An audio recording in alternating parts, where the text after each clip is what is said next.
Welcome to another video for Peregrine Command.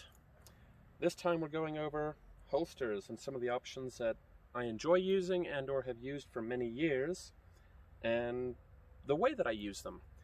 Now, the ones that'll stand out here to some, if you're a leather hater or don't understand how leather works, you'll think that they're a terrible holster and that modern Kydex polymers or other high-end fancy stuff is the way to go.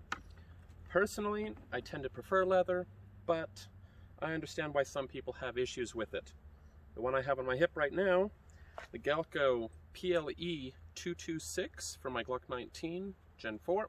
It is a paddle holster, but it is very secure, and while I did take it off quite easily, and equally can put it on quite easily, it is a very secure holster, and with a good belt, in this case the Core Essentials, it holds on there and you can go to rip it off, and I mean, it's not going to go anywhere, but still allows for a smooth draw.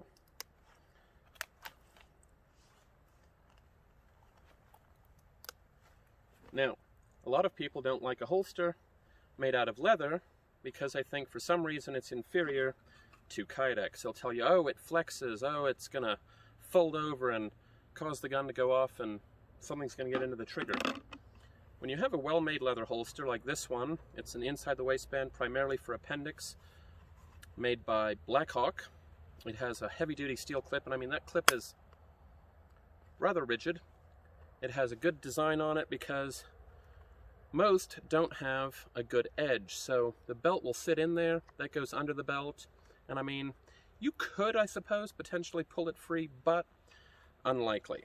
As for the leather, it's well molded, it's stiff, it's firm, and I mean, I can squeeze both of these. I don't have to try too hard, and they have some flex. That's a given.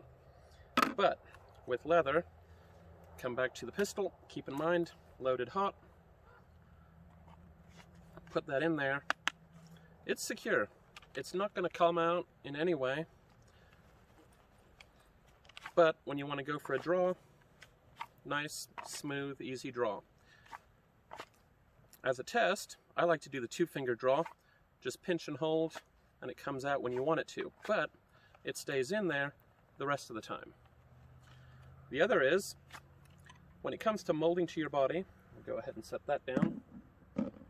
The leather has nice, soft, smooth edges, whereas the Kydex tends to be rather sharp, pronounced, the way it's molded to the gun, which the leather is also molded, but where the edges come in, rather than being sharp and snug, they're more sloping and gentle. So I'll go ahead and remove pedal holster. Take the pistol here. Again, it is loaded hot. We're outdoors, we're working safely, and guns are meant to be loaded. So make sure it's secure, the trigger is fully covered, and I mean, they'll tell you you can get underneath there with your finger or something's going to fall into the trigger magically. And I mean, if you can't tell, I'm putting pressure on that and trying to get into the trigger. And for goodness sake, a well-made holster like this isn't going to allow you to get underneath there. And I mean, can I flex it? Yes, but I mean, look at how much I'm having to press into that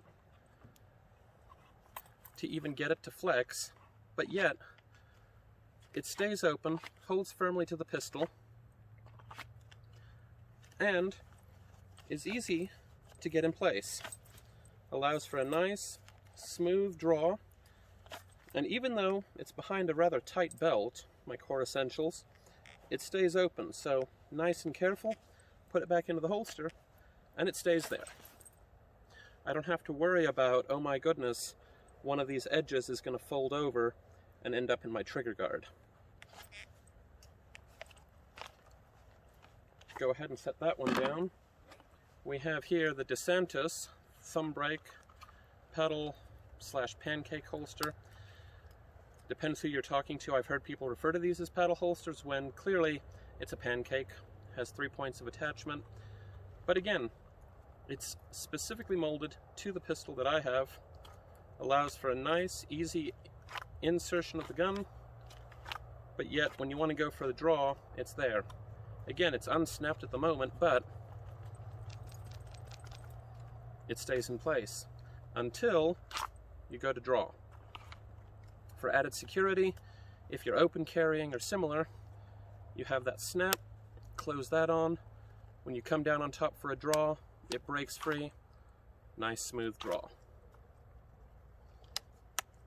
So, again, it's molded to the trigger guard. It's molded very snugly around the pistol. And I mean, again, I'm trying to get in there to the trigger guard. Forcing, and I'm lifting under the edge up here at the top and trying to flex in to get into the trigger guard in some fashion, and it just isn't happening. If you have a well-made leather holster from a reputable maker, DeSantis, certain Blackhawk models, Galco, you have a secure, smooth holster that's going to hold up well for years. And again, stiffly molded. Yes, they do soften out a little bit over the years, but a well cared for, well taken care of holster, and this one, as you can see, is worn. It has good usage on it. It's got some wear marks, but the basic design has not lost its shape, and it's specifically molded for a single gun. Nice open break, smooth draw. Again, it has that thumb brake on there, but I break that thumb brake open, turn the pistol over, and until I tell it to, it's not coming out. So, to those who decry leather, I challenge you to get a good quality leather holster. Don't go cheap. Don't go with the maker something random off of Etsy. Get a proper, well-made leather holster. It'll last you for years. They're comfortable, they look amazing, and if done right, are easy to put on, conceal. They stay in place until you have them come loose. So, to those of you who would decry leather and say that you need to get something like this wonderful and well-made Safariland ALS, I challenge you. Show me what you're using for leather. Show me where it's causing problems and why it's less durable, less worthy than this Safariland holster. They each have their place. This is more of a duty belt, detective sort of carry, but it has that modern plastic cold feel. The leather, it gets a nice patina to it, it molds to you. If it's well made, it stays molded to the gun, easy to take care of, and it just looks sharp.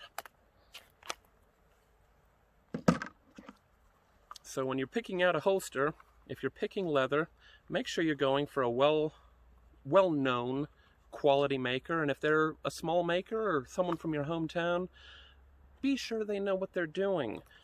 Make sure that they're molding it, make sure that they're stitching up the edges nice and tight, and if they're using thumb brakes, make sure it's a quality design. You don't want something that's going to potentially cause a negligent or accidental discharge until you, the user, decides to shoot. So, that'll be my end and my comments for leather holsters. Thanks for watching, and have a lovely day.